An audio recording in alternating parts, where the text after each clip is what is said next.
Today we talk about how can you disable this sign or know how you can do that on your AnkiDroid app. We go to figure out the solution or know how you can do that on your app. So you just follow these ways, then it's going to work with you. So all you have to do, you just go here above this sign, click on it.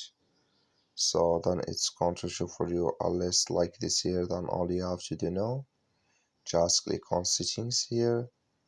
So then it's going to take you to next step here. It's going to show for you like this here.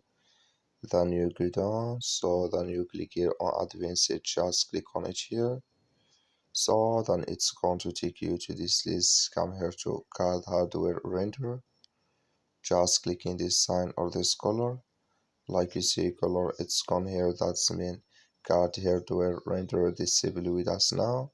So that's all you have to do. That's all. Thank you for watching. Don't forget to support us by like